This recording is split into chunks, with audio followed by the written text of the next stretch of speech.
I'm so nervous. I feel so nervous and I feel like I don't know where to start. If you guys have been following me for a couple of years, not even a couple, probably 4 or 5 years, so that's quite a bit of time, you would probably know that my YouTube channel was in English. I never really intended to make videos in Spanish. It wasn't until probably 2 or 3 years ago that I decided to start making videos in Spanish, which is my first language. At the time, I was living with roommates, so I didn't really feel like it was hard. I was embarrassed. They were living right next to me, so I just didn't want to talk about makeup, and so they couldn't understand me if it was in Spanish. So that's part of the reason why I also made all the videos in Spanish. So now that I'm in my new place, whatever language I desire, Russian, Farsi, Spanish, English, German, doesn't matter, I can do it all. I'm just kidding. No, just probably English, and then what I'm thinking is I want to upload 1 video a week. It's mainly this channel, it's been beauty related for the past 4 or 5 years, but I feel like now is, sorry about that, it's my mom. I feel like now is probably the right time to start diversifying a little bit and trying out different things. I'm into so many different things, apart from makeup, obviously, and beauty. I love makeup to death. It's something that I will always love, but I'm not as obsessed with it as I was when I first started this YouTube channel. Lifestyle videos, movies, music, books, MMA, which is my favorite sport ever. I feel like in a way I'm a little bit of a narcissistic type of person because I do love to talk about myself, and to be completely honest with you guys, I don't have any friends and I'm alone 98% of the time. I don't have family here, I don't have anyone, and it's been like this for 10 years.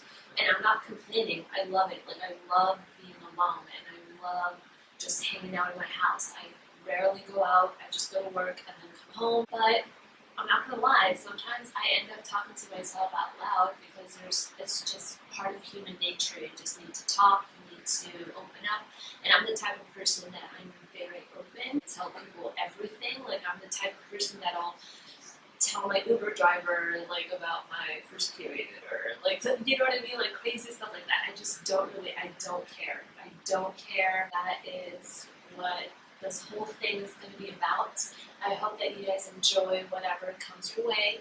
I'm sorry if you guys can't hear me too well. I have 2 fans right here because it's kind of hot. A little throwback video because nobody does favorites videos anymore, and we're actually going to go back in time, and I'm even going to show you a perfume, a candle. Remember when people would show a Bath and Body Works candle? Let's start with the makeup because hopefully that's what you guys will be more into. This is what I got for my birthday. My birthday was September 12th, so I got this Insta Pepper Norvina palette by, I was going to say BH Cosmetics, but it's not, by Anastasia Beverly Hills. I love cool tones. I know that people are obsessed, and they've been obsessed with warm tones for the longest time, but I'm the type of person that I feel like cool tones look way better on me than warmer ones, even though I am wearing, by the way, I'm wearing the Subculture palette by Anastasia Beverly Hills. This whole bottom row, these ones are mattes.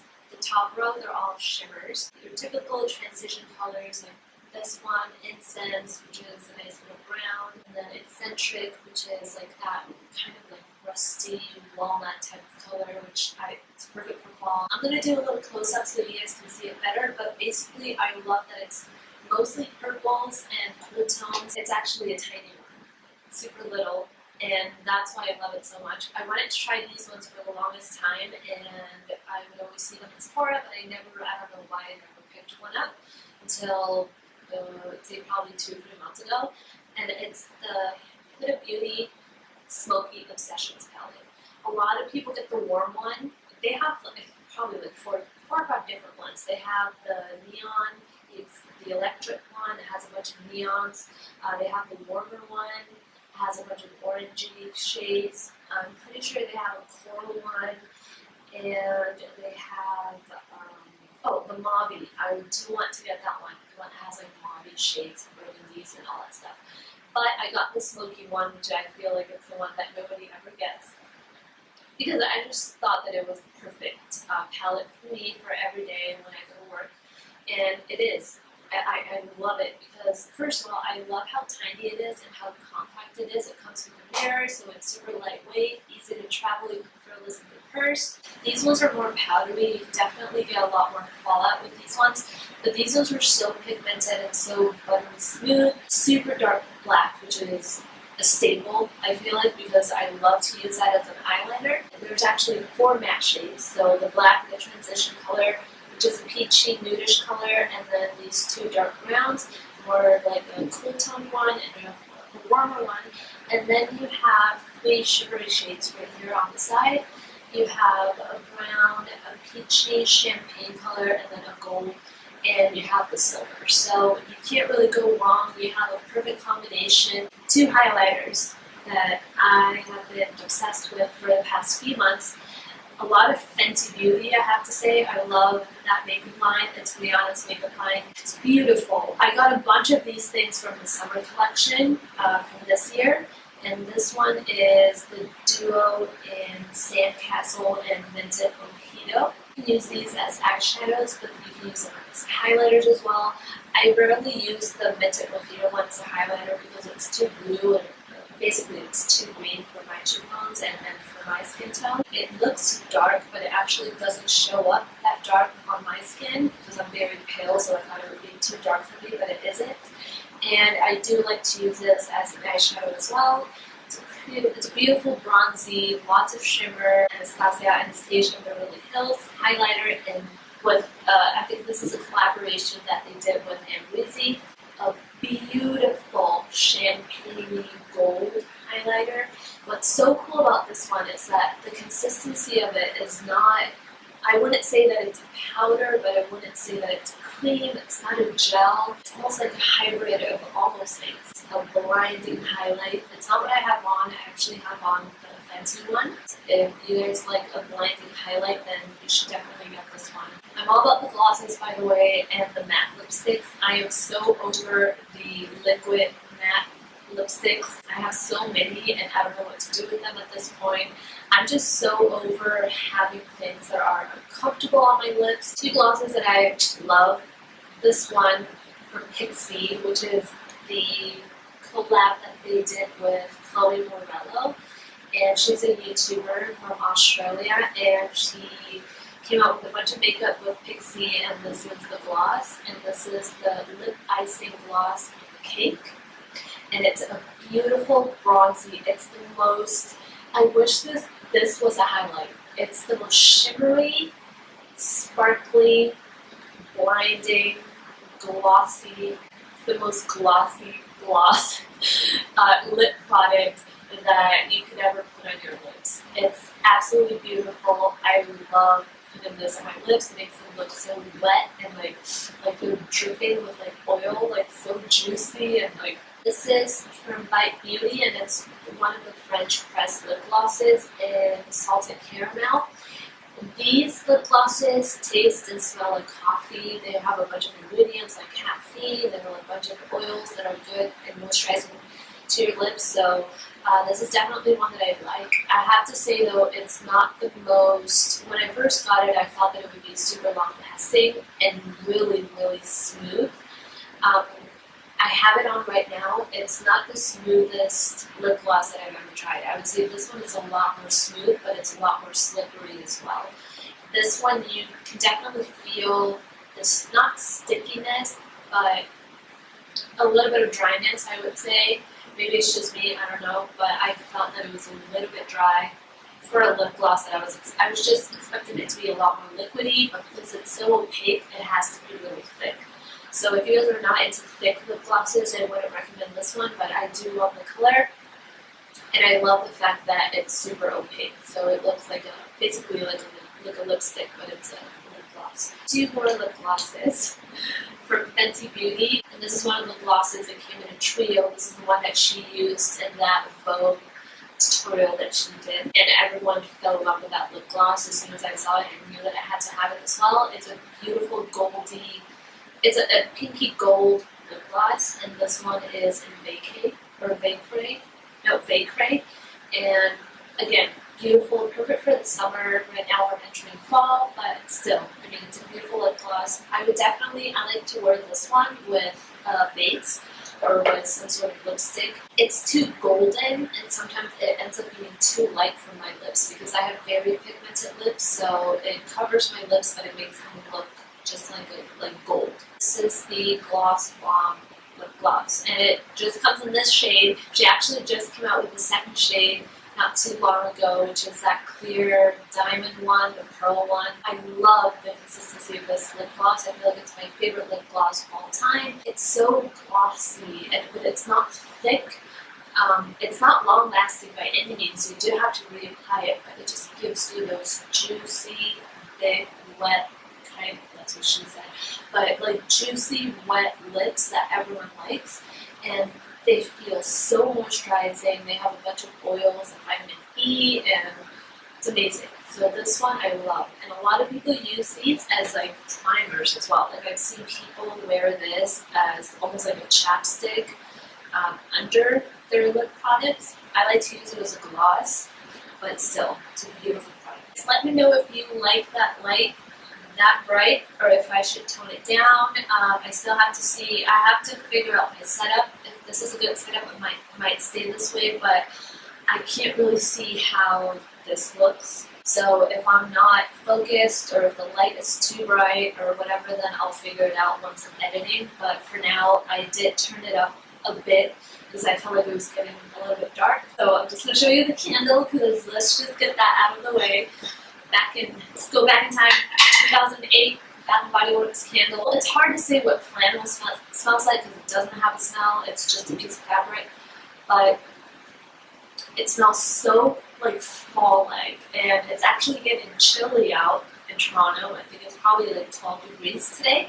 And this one is in Funfair Evening, and it says it says the time and place, which is so cool about these perfumes, is that it takes you back to a certain time and a certain place, and you can see the notes online, and it does. I mean, every perfume is so accurate. I actually have a little kit that comes with 20 perfumes by Replica, Funfair Evening, The Time and Place, Santa Monica, 1994, Sweet and Mellow Delight. That is the description. It's so feminine. This is something that I wear on a regular basis, daily, during the day. At night, I like to go for something that's a little bit stronger, a little bit more manly and masculine. But for the daytime, sometimes I do want somewhat of like a soft, sweet scent.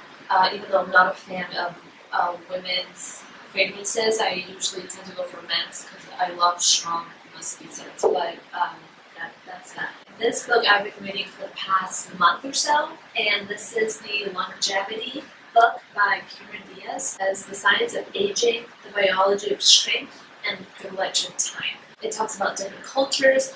It talks about the world's obsession with making women feel like it's not a good thing to age. I'm terrified of death. I'm terrified of aging. Nobody wants to age. Who wants to get wrinkles? Who wants to start having like back problems? Who wants to start forgetting things? Nobody likes to age, but eventually we're all going to get there. There's nothing you can do about it. You can get so much Botox, and you can work out like 50 times a day, and you can, take so many pills to help with your memory and whatnot, but at the end of the day, it doesn't matter how much you do those things. We're all going to age. We're all going to look the same. The only thing that you can do is be positive about that change and that transition period. I'm 30 years old. I'm not a baby by any means, but I do feel like I'm pretty young for, because a lot of people say, oh wow, 30, that's really old. And sometimes I'll wake up and I'll feel like I'm really old. But then some days I wake up and I feel like I'm 20, so I'm actually excited. She makes you realize that it's actually exciting to be getting old and to be living for so long, and to embrace the fact that we're getting old. You shouldn't be ashamed of it. You learn so much about yourself the older you get. You become wiser. You go through more experiences. You become more patient, more calm, and it's more directed towards women because it talks a lot about the pressure that women feel when it comes to aging. A woman should always be beautiful and young, but at the end of the day, men age and women age, we both do, and we all come from the same place and we're all going to end up in the same place. I live right across from a cemetery, from a graveyard, so that's where we're probably all going to end up, not at that one obviously, but just all of us together. There's really no point in trying to make things that are natural unnatural. It's super important to always be conscious of the decisions that you're making. No offense, but I feel like men who in their 20s, they're never going to think about the fact that they're going to get old, because men are, I feel like they live more like in the moment, in the present time, and they're like, I'm probably not even going to last until I'm like 60. So they kind of just live for the now, and they don't care what happens tomorrow, and they feel invincible, like nothing's going to happen to me.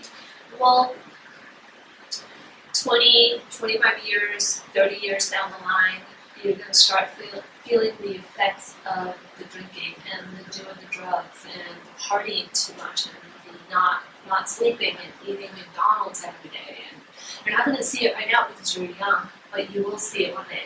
So I do feel that preventative measures are crucial and they're super important to the whole aging process. And I like to do that myself. Like I said, I like to take care of myself. I'm not the healthiest person by any means. I don't smoke. I've never done any drugs. I do drink, but I drink wine at home, or like a beer or something on the weekends. But that's about it. I don't really go out to drink that often. And I try to eat as healthy as I can. I don't eat any processed foods, no bacon, no sausages, no like hot dogs. None of that stuff. If anything, I'll get like chicken hot dogs or probably veggie hot dogs, and cold cuts I'll get turkey breast, lots of chicken. I don't really eat red meat. I'll probably eat meat once a month or twice a month maybe. But lots of chicken, lots of protein, eggs. I love cheese though, and veggies. So many vegetables and fruits, and that's basically my diet. And I work out almost every day. I do like a little workout at home, and I just, like I said, I don't party. I try to sleep as much as I can, even though I'm a night owl and I have insomnia. I feel like sometimes it's hard for me to go to sleep, and I have to wake up early for work. But for the most part, I always try to sleep well. It gives you so many insights and just good ideas and a good perspective, a good point of view that maybe you never really thought of. Especially if you're getting a little bit down about your age, or if you're scared about it, if you have that fear of growing old, or if you have that pressure on you to look good. This is a very uplifting, but super realistic. It's not, something that isn't real. It's super realistic. Like I said, it's got the facts in there. The book by Cameron Diaz, should definitely get it. And I feel like that's it.